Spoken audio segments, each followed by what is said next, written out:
Happy New Year, everyone! It is 2025 for all of the dinks and for everyone for that matter. So Happy New Year and welcome to Dentist in the Know.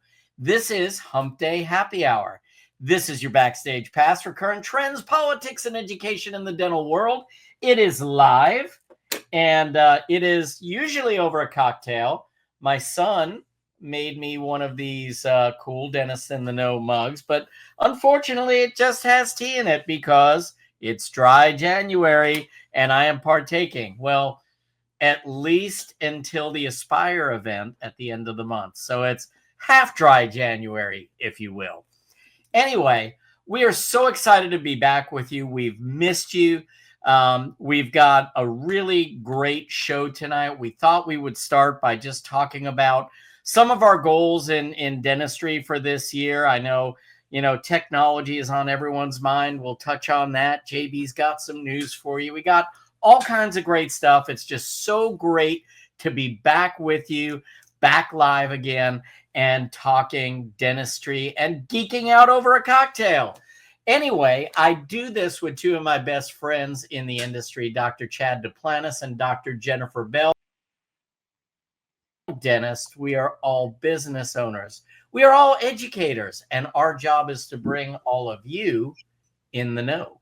So welcome, my friends. It's good to see you. We've gotten to chat a little bit, but Happy New Year.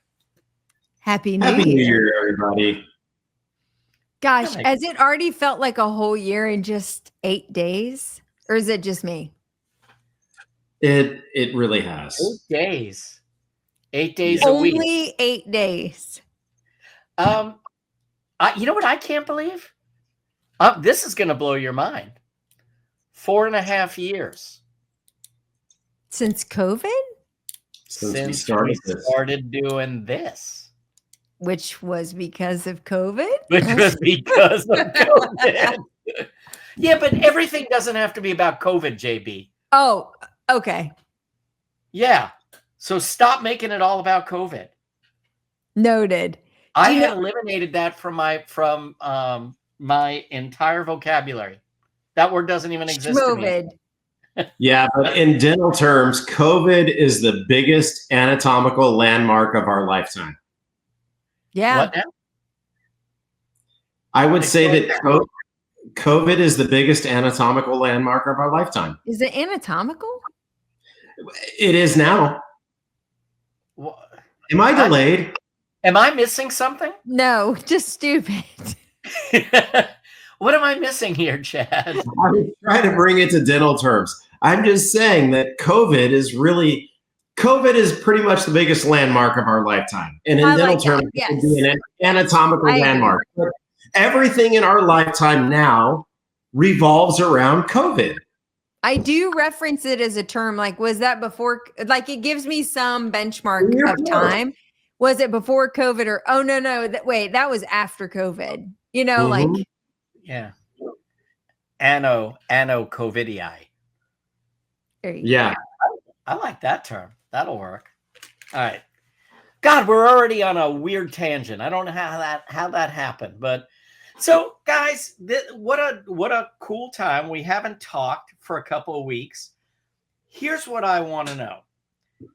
I want to know what y'all are thinking about this year in your practices and what everyone out there can expect to hear from us in this show tonight. We talked about that before the show. Well, we did, actually. That's a goal. I'm teasing. Sorry. I kid. I just kidding. So can I go first? Yes, please. Yeah, okay. Yeah. I was just kind of threw that ball out there just for anyone to kind of hit it back. We lost Chad totally. Did he just quit? I think he quit. 4.5 years in and he is done. This is an anatomical landmark. It's that new stupid camera that's following him around in his room. I felt there was a delay, so I had to just reload. Sorry, I'm back. That's okay. But maybe you were feeling we weren't getting it. Yeah. So I haven't really talked about this with you guys, but we made a decision about 3 months ago, and we dropped an insurance company, and I'm not going to mention it. And it's not because I'm scared to say the company, it's because there's actually laws against the three of us as dentists being in the same space talking about leaving an insurance company. And I don't want there to be any co-conspiratory language around this particular show. But we decided to leave an insurance company, this particular insurance company. Let me back up. Full disclosure, I'm a PPO practice. When we opened our practice 15 years ago, we were probably a network with about 8 different PPO providers. North Carolina happens to be a pretty varied state. So unlike a lot of other states, we do have a lot of different network providers here. So we went in network with 8, where maybe on the West Coast, you might only go with 1 or 2. We have a lot more variety. And we've subsequently been dropping the low-lying fruit, the ones that had really poor fee schedules, but also were like 1 or 2% of the practice. So we would just let them go. Well, this year we made a decision to drop one of the biggest in our practice, incredibly poor payer for a lot of variety of reasons, 30% of our practice. Wow. We made the decision to leave the network.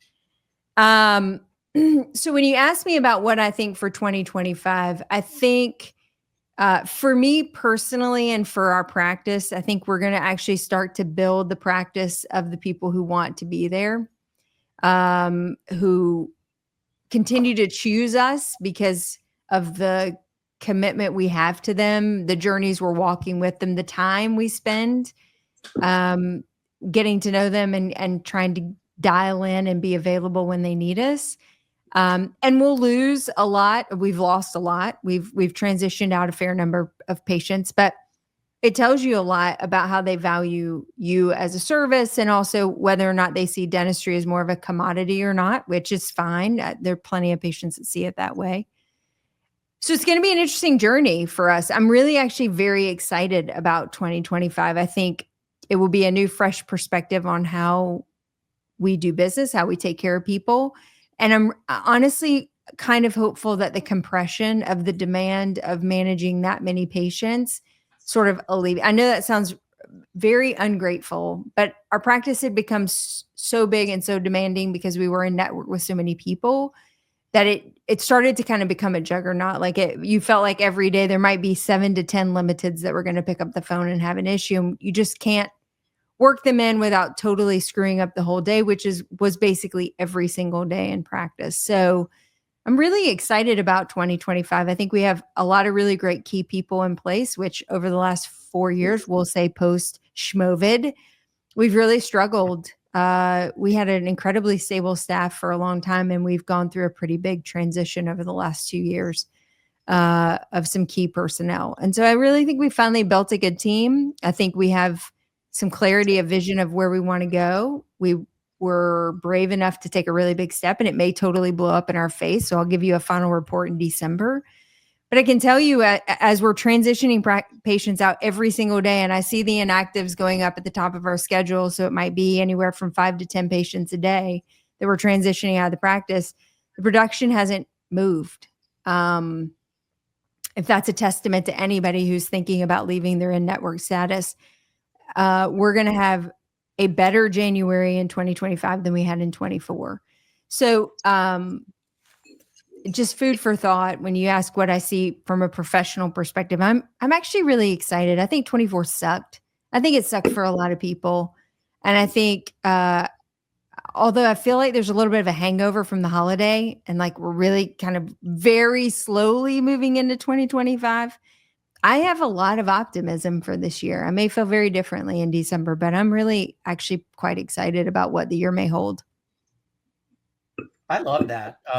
And you know, I found that early, especially, you know, we've never taken insurance in my primary practice that I started. You know, I'd always been chasing CE more than I saw anyone else in the area doing it. And in all fairness, JB, I came into it in a different environment than you did. There wasn't this huge network of all these insurance-driven patients. They were just happy to have a good practitioner in the area. But I quickly kind of saw the value in what we were providing compared to what everyone else was. And I look at your group. I mean, 2 masters in the Academy of General Dentistry. How many practices in the country can say that? And I'm not graduates. I mean, and I'm not saying that to blow your head up. I'm saying that because you do offer something that's so unique, and a lot of those people are going to come back. Yeah. And even when all of the the big box stores came into Conway, we lost sometimes 6 or 7 in a day when they came in and they started accepting these insurances. But the ones that I wanted came back, and the ones I didn't stayed away. I think it's going to be great for you. So kudos. It's a big change, and for sure an experiment. You're going on gut at that point to think that, and honestly, to be incredibly frank, I'd rather decrease the size of who we are and deal with the expense side of that than keep busting our ass at the pace that we were going and burn the candle out too fast. Like it had become an unsustainable pace of business, working for pennies on the dollar. And then even bringing, you say, okay, well, I could bring more practitioners in, but they're not at the level that you and Ange are. So 100%. To bring them to that level, to have them understand what you're saying, then even though you're seeing these patients, you're not continuing to provide the level of care that you're wanting to provide. So just be that practice. Right. I love it. Congratulations. Thanks. We'll see. Congratulate me on December 31st of 2025. You know what? I'll say congratulations if your bottom line is down by a couple $1,000s, but you're happier. That's right. I mean, for me, it's not money. I mean, we can't tank it, but I have a feeling the money will be fairly comparable, and it will. For sure, the happiness level should be better. Good deal. Chatty, what about you? I was thinking of something when JB was talking earlier. And you forgot. And I never know where I didn't forget it, but I can tell you for damn sure that you're not going to get it, JB. I can tell you for damn sure, but Jeff and I will. I'm Howard Humphrey, the president of Schooner Tuna. I'd like to tell you all that we're all recognizing you in these very discomforting economic times, but we sympathize with you.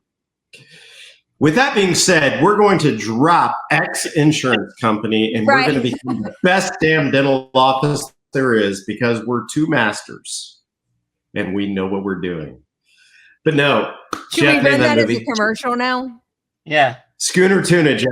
Name that movie. Come on. I can remember the scene like it's right in front of me, but I don't know why. You can't remember? Hold on. What did you use? 220, 221. I thought it was Mr. Mom. Okay, that's right.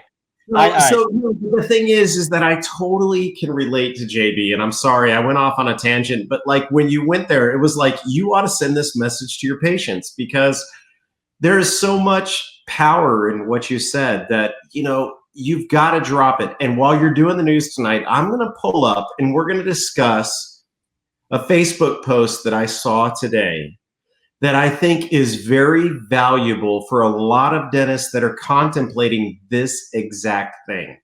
Because there comes a time, there's a season for everything, but there comes a time where we've got to pony up, we've got to move on, and we've got to just put our blinders on to what happens due to our decision to move on for what's the best for our practice and our patients. And so I love what you said. I mean, all kidding aside, I love what you said. I had a patient that called today. And the weird thing is that when she called, 3 people on my team said, this person is out of money. They're ready to collect their insurance checks because they want to come in. I'm we're fee for service, but we know that certain insurance companies pay the patients.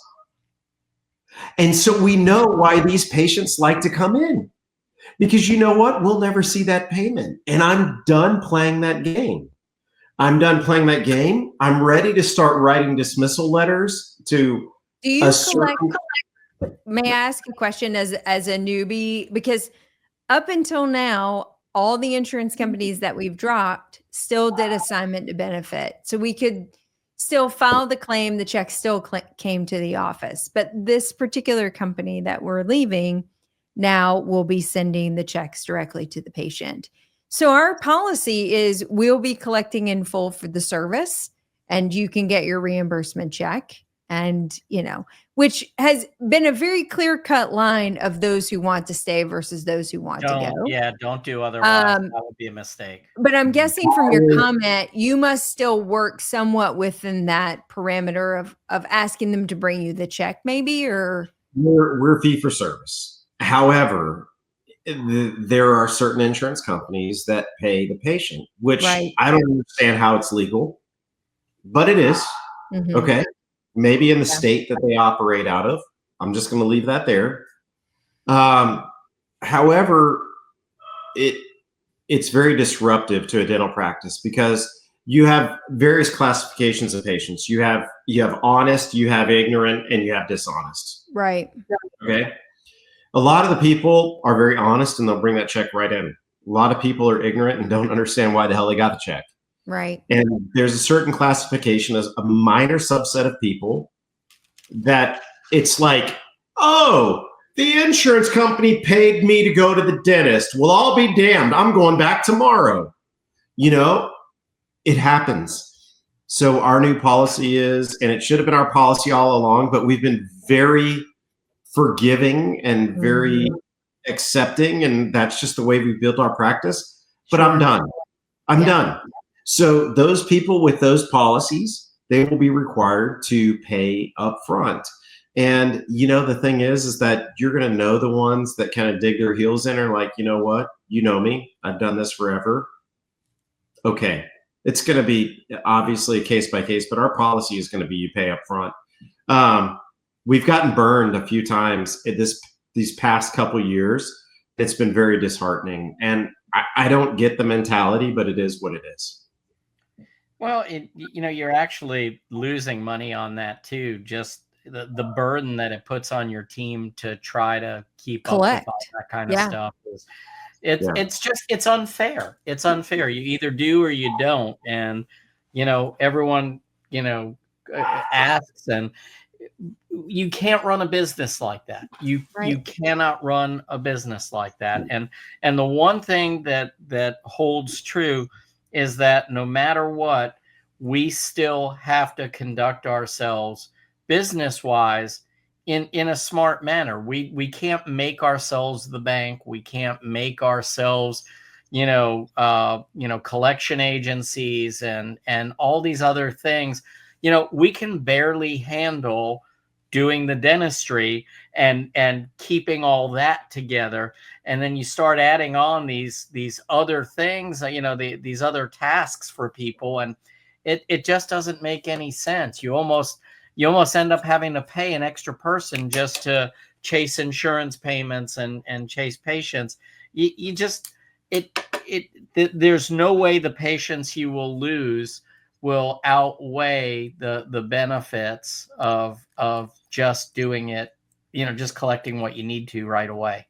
We don't have the protection that other industries do. Mm-mm. Okay. And what I mean by that is that several years ago in 2017, I went on a hunting trip. I came back. My wife was like, oh, the floors in the dining room are kind of squishy. I'm like, holy crap. The hose spigot outside busted. It froze. It spilled water into my dining room, exiting through my garage, my whole dining room floor. As a matter of fact, my whole first story floor was destroyed. All right. $47,000 in damage to the home. All right. So we file an insurance claim. Insurance pays us. I've got to pay contractors, right? But the checkpoint on the insurance is is that I'm going to send it to you. It has to be endorsed by you. You have to send it off to the mortgage company. It has to be endorsed by the mortgage company in order for that check to be cashed. So there's a double check on that for that check to be cashed. Meanwhile, these freaking contractors, they don't give a crap who the money's coming from. They want their damn money, right? Mm-hmm. We don't have that level of protection. It's understood in the home industry that, okay, there's a check, there's a double check. I got to pay the contractor. Although I'm getting the check, that check goes straight to the contractor. There, for some reason in dentistry, it's like, oh, they're the freaking nice guys and gals. They'll just screw them, let's get that check, let's cash it. And maybe at some point in time, 3 to 5 years down the road, we'll pay them. I'm done. Well, there's also consumer protections put in place for the healthcare industry as far as turning patients over to collections. So, I think, even when you turn patients over to collections, and I'm not sure if it's in every state now, but for the most part, at least in many states, it cannot adversely affect your credit rating if it is a medical expense that you've been sent to collections for. So, that again, that takes away another layer of protection for, the medical profession as well. There's, what recourse do you have? Okay, go ahead, send me to collections. It's not going to go against my credit rating anyway. And then there's those people who have a lousy credit rating and don't care if it adversely affects their credit rating. So anyway, what are you going to do? Hey, JB, you got some news? Well, I will, but Jeff didn't tell us his goal or hope for 2025. And I mean, it's only fair. We all put it out there. So, well, my goal is to have my shoot show for a life just turn into something normal. No, that I've had so many. That's okay to say that. Yeah. Is it the same as a shit show? Yeah, it's the same as a shit show. Yeah. I just wasn't at that comfort level yet, Chad. Let me ease my way into it. All right. Let me dip my feet in the water, if you will. Anyway, I've just had so many balls in the air with the building and with the two practices, which operate so differently, one like a medical practice and one as a dental practice. So aside from getting better organized on both of those fronts, really the thing that I think will help us internally in both of the practices is really streamlining our technology. And what do I mean by that? I think this is a struggle that a lot of people have, which is, we've got printers, we've got milling machines, we've got, we have a little bit of everything. We've got different scanners. We have all the technology. I have an ExoCAD license, but admittedly, the time to actually sit there and design just takes away from a lot of the other things that I could be doing. So, we've kind of had this struggle of what is it that I want to do in-house? What is it that I want to outsource? Who am I going to outsource that to? What is a reasonable expense to outsource, some of the design, then have it come back to me. Maybe I finish the design. Then does it make more sense financially for me to take the time and my staff to actually print these things in my office? Or am I better off, on a larger scale to let the laboratory that I'm working with do that? So, part of last year was developing some relationships in the tech space. And one of them is a group, and they are not sponsoring in any way. One of them is a group called Evolve Labs, and they were the ones that helped me kind of really dip my feet in the pool of design and ExoCAD. And so I've had almost weekly discussions with them where, we do designs, and what I'm figuring out is that, man, I watch them whip through a design on a TMJ splint. I watch them whip through a design on a deprogrammer. And like, I will never be that fast. I will never be that adept. So, I guess what I'm saying is that this year, what I'm excited about doing is really streamlining that process and determining what is it that I want to do, what is it that I'm willing to pay for, and how do I make those digital processes, make more sense? Because now I'm like, whoa, I could print that here, I could do that here, and then it sits on my desk longer than it would have been at the lab for, waiting for me to do something. So that's what I'm excited about for 2025. I know I went around my ass to get to my elbow, but that's what I'm excited about is really streamlining some of those digital processes, because everyone's out there lecturing about it and showing you what's available, but who's doing the design and what are you paying for that? And then are you printing it yourself? Are you letting them do it? Those are all the pieces that we're not all necessarily getting. So that's my goal for this year. I love that. I actually include that a fair amount in my lectures because I'm a mom of 3, and I, unlike many of the people I talk to who attend my lectures, I'm not staying at the office late to design abutments, do tie bases, to do my own stuff. So it's finding that sweet spot of leveraging the technology to make you efficient chairside, to make sure that the time that you spend in the office is efficient, but then also being okay to leverage your third-party support people, whether it be labs or whatever, to fill in those gaps and do that work so that you're not having to be at the office for extended periods of time doing things that honestly are below your hourly rate. Like it's trying to find that sweet spot. And I think it takes time in that digital pathway to cut your losses where you're not making money and lean in on the places where it is profitable for you to use that technology.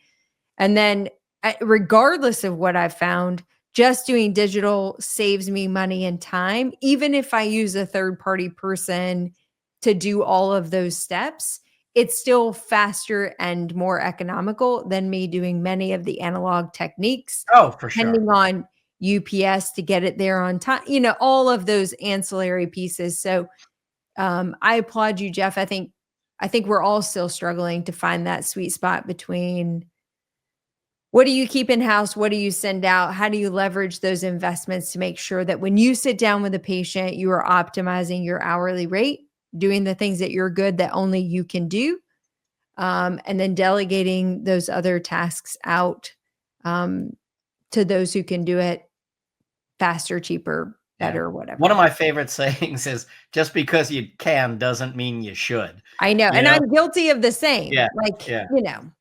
But at the same time, isn't it cool to say you can? And then, you kind of brag to your patient about it. And absolutely. They're like, oh, so did you print that? No, I had the lab do it. Yeah. Here's a little something I made for you. Yeah. I just whipped this up, Yeah. It's all ball bearings these days. Name that movie. Name that movie. Lost. I'm lost. All ball bearings these days. I'm lost. Right. Fletch. Oh. He dresses up as the airplane mechanic. Ah, that's a beautiful wing. Now you prepare that Fetzer valve with some 2-in-1 oil and some gauze pads. Wow. If this whole dentist thing doesn't work out, you two could start a podcast on quote movies from the 70s and 80s. Oh my God. Chad. Just do it. This is our next venture. Yeah. Yeah. This is a waste of time and money. I'm in. Again, we go back to I can do it, but should I Just be doing because you it? can doesn't mean you should. These cans. These cans. Okay, I He know hates that these- one. That All was right. too easy. I don't think you can work on this podcast if you don't know the jerk. I don't think it's possible. Yeah, exactly. One of the greatest movies of all times. I've quite seen possible. this before. Cat juggling. All I'm right. just still waiting to find my special purpose. All right. Do you have All any right, news Katie, that's what between we should here and here, not excluding here and here, and limited Oh, is to this right a profit here? thing? Here? Yeah, I'm just wondering if you have any news. Yeah, of course. There's always All news. right. Can we do it together or not? I'd love to do it together. Let's Okay. go. For Little news. threesome? Okay. All right.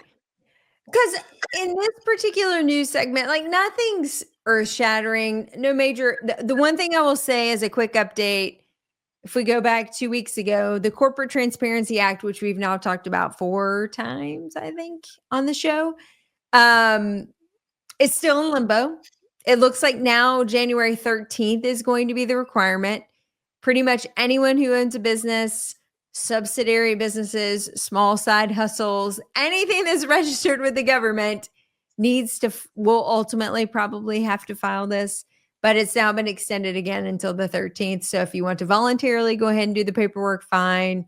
If you don't, then it looks like at least for now, the 13th is going to be your deadline. So we'll keep you posted on that. The other important date. How did you find out that was suspended? Well, it's been suspended 3 times now.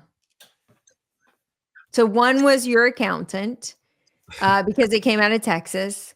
And then it looked like it was going to go through again. And then I went to their website and they posted that it had been suspended again. And then I just got another update today that it's still in limbo. They had another meeting today and now it's the 13th. So if you haven't done it, you have until the 13th. And I would pretty much say that's most of our audience, frankly, that probably needs to file. It takes 20 minutes or so. It's not a super difficult process, but it does look like we'll likely have to comply.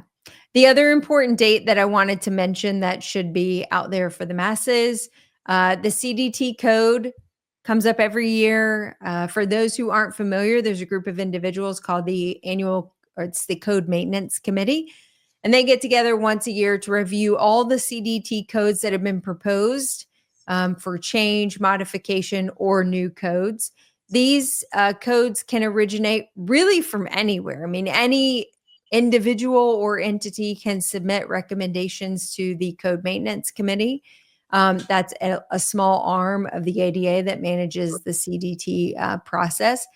But it can come from like the Perio Association, Hygiene Association, AGD, like any of those entities can propose codes.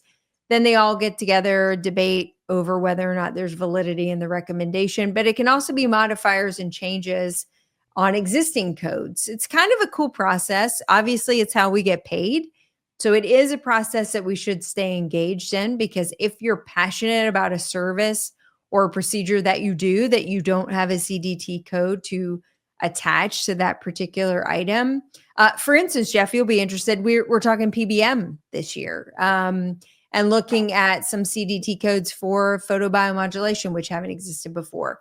Why is that coming up? Because there's entities or groups of individuals that found that gap in the code process. There's services that they're providing to the patient, and they have no true ability to bill. So they make these miscellaneous codes or whatever, but why not have a CDT code, which in theory, someday might open the door for reimbursement from the insurance company. So these are the things that they get together and debate. The meeting is in March. It's March 7th. But the submission deadline is coming up. So if you want to participate in the process, want to comment on any of those codes that have been proposed, the submission deadline is going to be February 3rd. If you go to the ADA website, look up Code Maintenance Committee, you can find information related to the upcoming changes that are being proposed. and have an opportunity to weigh in on those proposals. So, any questions, boys? Not yet. Okay. But you're just happy to be up here? I'm very happy to be here. Here's kind of a goofy, weird story. So I came across this in doing my research this evening, which I think is kind of cool. Would love to see if it actually works. Snails are now being researched. You know, the gooey stuff that they leave as they move through their little world. They leave those trails, kind of like the slugs. You know, they leave, you know where they've been. Kind of like Chad does. Yeah. On my couch, even. It was Yeah. really gross. Yeah, it was gross. Chad. I'm not hosting any more meetings at my house. I think Anyway, it's a hair gel. he I said it was tooted. hair gel. I tooted. Anyway, that goo sticky is now being researched as a potential wound goo that we can put on top of oral lesions and aphthous ulcers, cover them up, allow them to heal, and then life will go on. I think, could this be the PRP of wound healing? You know, we've been centrifuging and taking blood out and doing all the things. Was the mystery always in the snail? Snail I don't goo? know. It could have been. Snail goo. I It's, like it. they call it hydrogel, but they're starting to test it on human tissue, and it seems to be pretty benign, which wouldn't be surprising because Well, it I don't wouldn't think be the anyone's first. concerned about either eating a snail or touching a snail. I like snails. I like Well, escargot. I'm I a like fan. to eat snails. Yeah, I do also. But it wouldn't be the first time. I mean, Manuka honey is incredibly effective at wound healing. So it wouldn't surprise me at all. Could this be our new wound product? Yeah, yeah. I'm just happy to see us looking at more, natural solutions. Yeah, look and at I Mother think- Nature, figure out what it's doing well, and see if we can harvest it. Yeah, I think, like, can you imagine if you could get a snail goo trail? Let's just take a trail after an extraction and just lay it on top and it just stays there. Does that get rid of a dry socket or even a stupid membrane? Do they need like benefits? The snails? Yeah. No. So yeah, if you don't have to pay them, why not?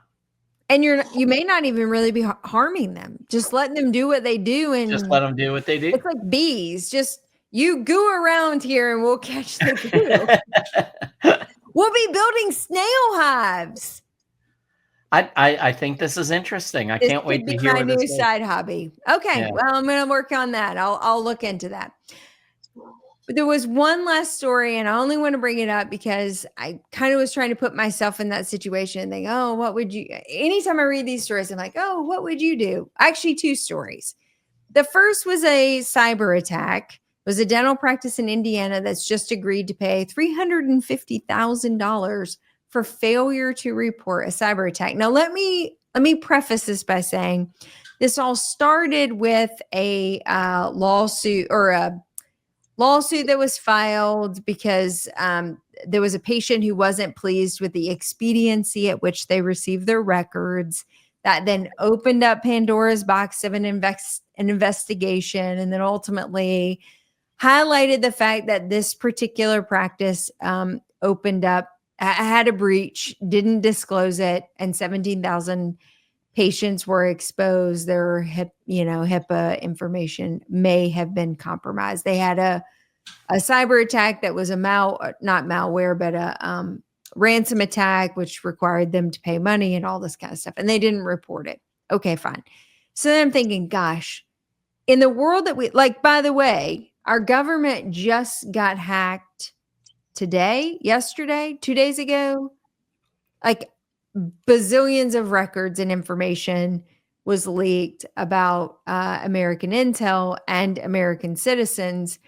And I'm just sitting here thinking, is it $350,000 worth? I don't know. I'm trying to put myself in my own situation to say we're equally as vulnerable or more so than these major companies, the national government, all these institutions that are putting all these things in place.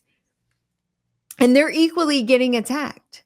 And Right. what is their liability financially for these attacks? And how do you even really protect? How do you hold us accountable That's right. and not the government? The I second, honestly thought of that today. Like, where does the buck stop? yeah, Because a lot of our stuff is second and third iteration, generation, whatever you want to say, from a main source that would have to be attacked before us. right, for sure. You know what I'm saying? I mean, it's not necessarily like Jeff, JB, and Chad's dental shop just decided to throw all of their patients' records on the streets, because that's not what's happening. There's got to be something before us. So I want to think that we're somewhat protected, but obviously we're not.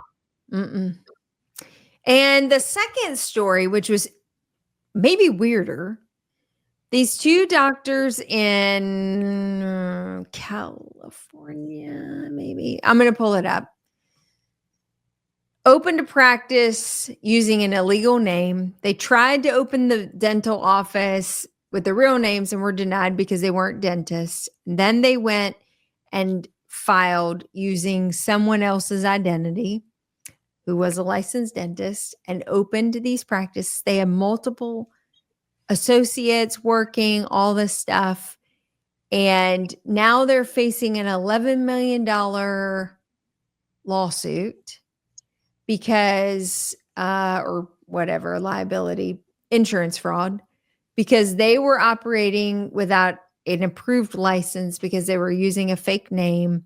And the associate doctors are now on the hook for like $250,000, $500,000 worth of insurance fraud for filing under the TINs or whatever of the illegal dentists that opened the business. And I thought, oh my gosh, does that now mean associate docs are going to have to start requesting? I mean, I interviewed a myriad of offices, let's just say, before I decided where to settle for my first job. I never asked for credentials. Never. But now, is this the new norm? You know, I think people are making money off of the woes of others, obviously. You know, I mean, they're destroying credibility to make a buck. Yeah, I don't know. I'm really torn on this. Like, I as long as those associates knew nothing about it, I feel horrible for them. Even the doctors who the office was opened under their license and they knew nothing about it. Correct. Yeah. It goes deep. I mean, criminals will stop at nothing to destroy somebody else and benefit themselves. So, do you guys want to hear something? An $11 million. That's how much money they moved. That's crazy. Yeah. 50 charges, including insurance fraud, theft from elderly patients, and an organized scheme to defraud. And maybe the associate was in on it. I don't know, because he's been named as well. But wow. So I don't know if you going back to your last story, JB. So I just got this. One of the attorneys that I've had the pleasure of lecturing alongside is Olivia Wan, and she did a program with me for ADA education. And so I get updates from her every now and then. And this was actually just sent out about, and you may have mentioned this in an earlier news segment, about the new HIPAA requirements for 2025, saying the Department of Health and Human Services published in the Federal Register the HIPAA security rule to strengthen the cybersecurity of electronic protected health information on January 6, 2025. It's open for public comment until March 6, 2025, and then dental offices must work towards compliance within 180 days. That's only 6 months. And the document as it stands now is 398 pages. And no one can sort out all the requirements from that 398 page document. So well, I go back to the we're going to go way back in the DINKs newsreel now when we talked about the Chevron Act being overturned by the Supreme Court, which pulled back a lot of the authority on these regulatory agencies to be able to just come up with these large blanket documents that would then require all these additional regulatory requirements on and then small expect an businesses. entire profession to fall in line within 6 months. Correct. Small businesses, even like large corporations, will have 15 people working on that versus what does a small business do to be able to comply with the same regulatory requirements? It's asinine. So, Jeff, I would love to get that link and take a little deeper dive on that. And we definitely need to get that information out to our people. Yep. No, you just made me think of it, and I just got it a day or two ago, but I'm going to forward that to you right now. Chad, would you like it as well? Did you know that Biden he signed right before Christmas, very quietly, eliminating tankless water heaters? Yeah. Oh, yes. I did hear that. I mean, yeah.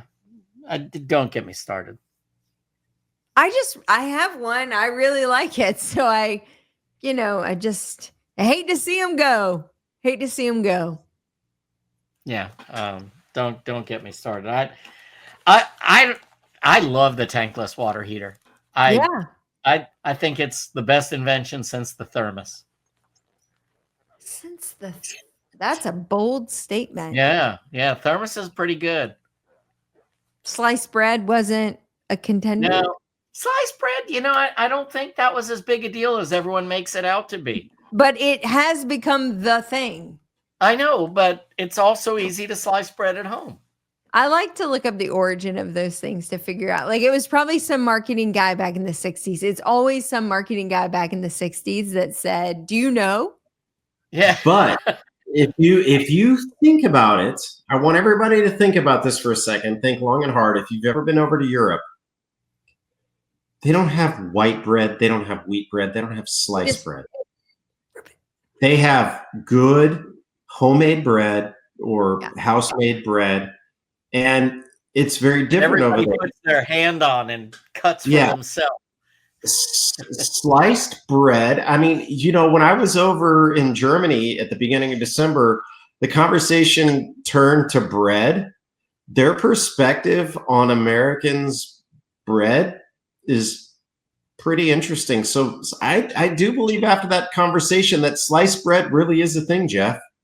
I don't know. That's maybe the best thing since. Well, I think honestly in Europe, the thermos. In Europe, they're all saying that's the worst thing I've heard of since sliced bread. Like, it is exactly the opposite of what it is. Total opposite. Hey, this kind of goes hand in hand with what we've been talking about tonight, but I told you I was going to look this up, and I was just looking it up. Can I read this Facebook post to you all? I won't. Yeah, absolutely. All right, I'm not going to share it. All ears, Chad. This has the poster's name, but I think this is a very valid topic, okay? Long-term patient needs a lot of work, 5 to 6 crowns. Switches to an HMO. We've all been there, right? Mm-hmm. Corporate office tells the patient that everything will only cost $1,500, so the patient's like, it's a deal, I can't give it up. Cancels he and his wife's cleanings, goes to the corporate dental office, and the initial appointment, the cleaning, is $800. He's like, what the hell, and walks out. Calls back to the original office, says his wife is upset, he's upset, how he messed up the relationship with us by thinking that things are cheaper elsewhere. Of course, the grass is always greener, but here's the kicker question. How would you welcome this patient back? Open arms. That was half of the responses. I don't even think that's a question. I know. That is the adage and the point that I want to get at. if you go fee for service, or if you drop an insurance company and you treat people and you've always treated people the right way, they're going to leave because they're looking for something cheaper, and 9 out of 10 of them are going to come right back. And how do you welcome them back? There's no welcoming them back. It's not like you go kiss their ass. It's just like, hey, we're glad to have you here, and we're going to treat you the same way that we've always treated you. Yeah. Nothing's changed. Well, It's not a big to-do, folks. There's no question. And can I'm I sorry. put this in the perspective of the patient for a second? Because I am sympathetic. Like, if I go to a heart doctor, I assume some base level knowledge for all heart doctors, right? I don't know who's the best heart. I mean, maybe I get a recommendation, maybe I do a little research online, but at the end of the day, do you really know who's the best heart doctor? And do you really care unless you actually have like a major issue? I mean, maybe I'm just going to do a regular cardiac check. Maybe I had a little palpitation, whatever. It doesn't seem like a big deal. Any heart doctor will do. There's a heart doctor, it's a box checked.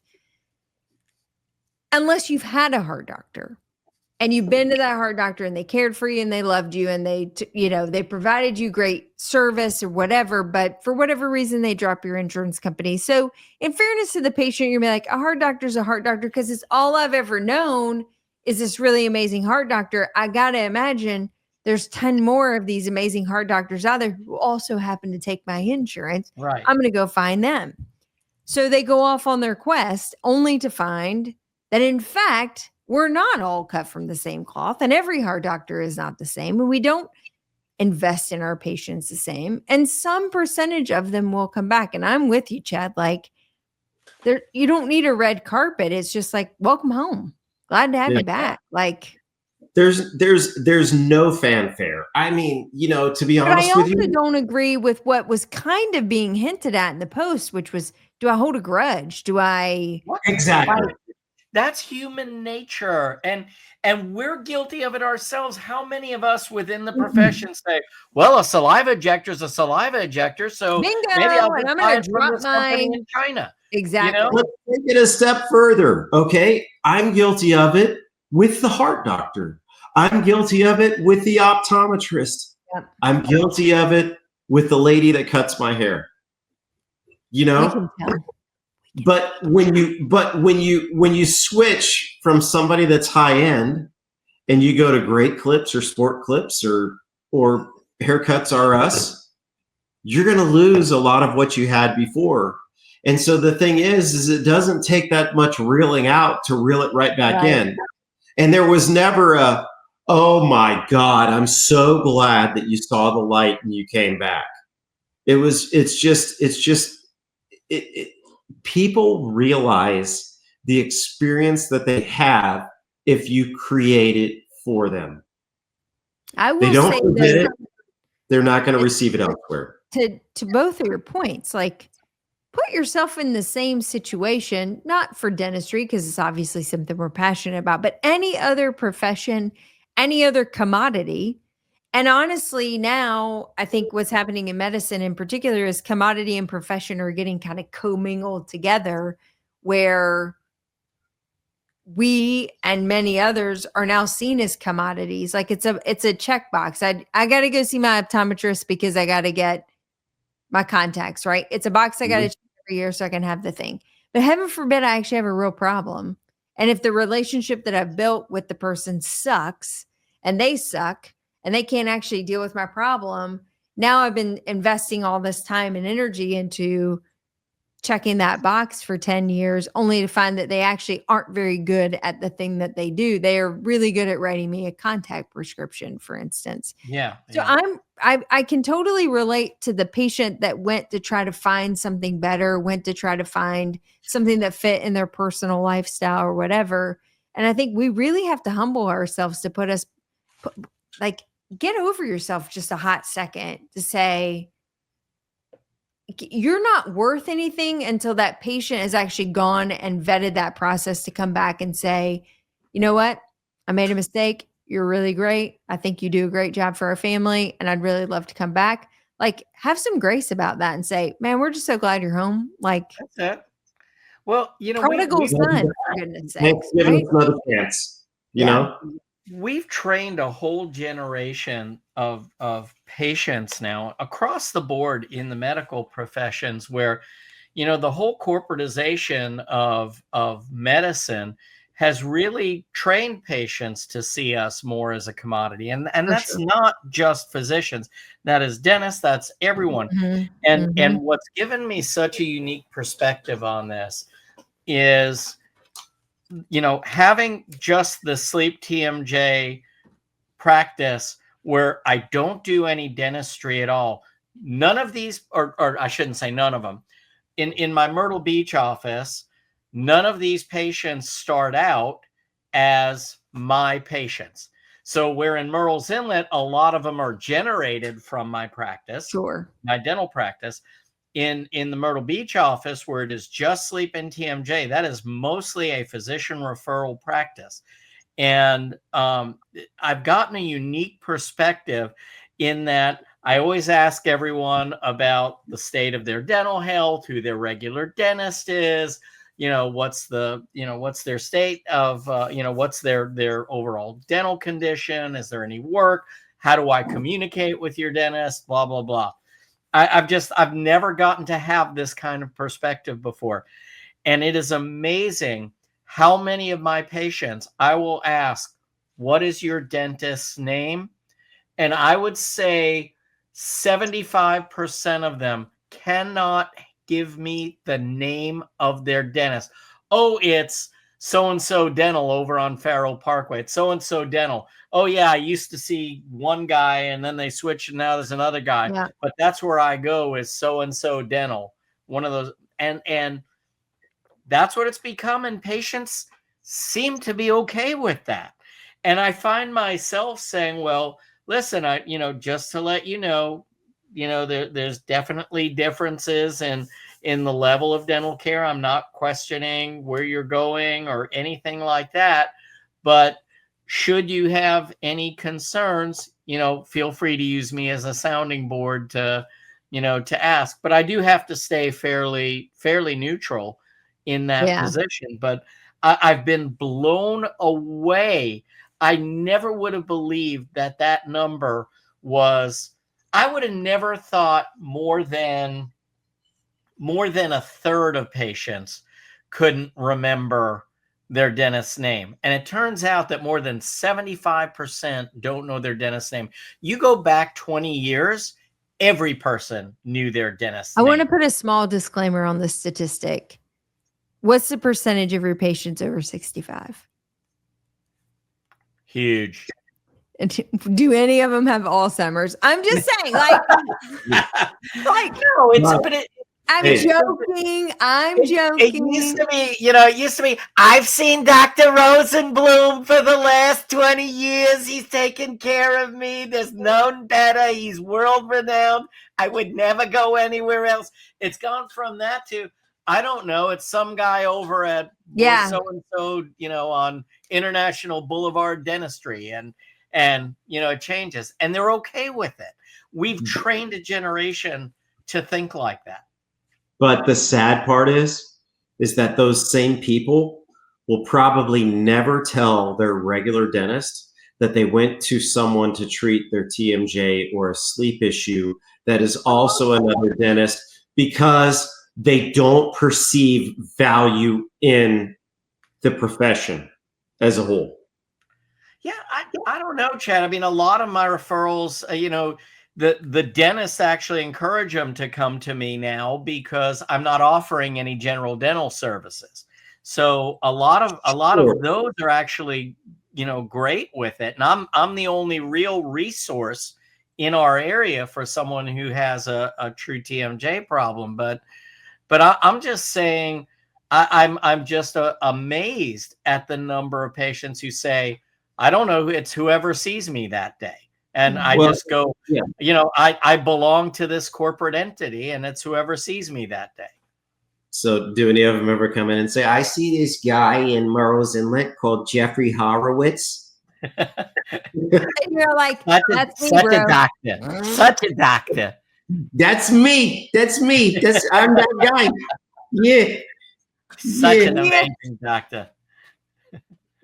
Guys, Yes. TikTok. Oh, are we there? Oh my God, it's 9:30. Hey, It's fun just chatting sometimes. it is Oh. fun. And you know what? I think people will get something out of this. By gosh, I really do. Don't Because know who there's they a- are or what they're lacking in their life that, that they might. There's a lot to be had. Yeah. A lot to be had. So Very Well, for sought those after listening on the doctor. podcast- Very, very sought after. Yeah. short after, yeah. For those Yeah. not watching us but listening on the podcast, you're really missing this great new camera that Chad has that follows him all around. Like, really Like a are puppy dog. missing out. Yeah, that's Yeah. right. Actually, your video quality is 1,000 times better 1,000 than it used to times. be. Well, what's funny is that it looks the exact same on my computer, and so as it usually does. So it's hard for me to tell. I appreciate that. We're telling you it is better. Yeah. Thank you. Yeah. And I've always used a good camera, but also simultaneously worse. shut up. There's a lot more clarity now. Shut up. Shut Is that a up. blemish? Yeah. Yeah. Yeah. All right, guys. All right. Well, great show. Great show. Yeah. If All we right. do say so ourselves. Yeah. Should we close this out? Go ahead. That's your cue, Chad. All right.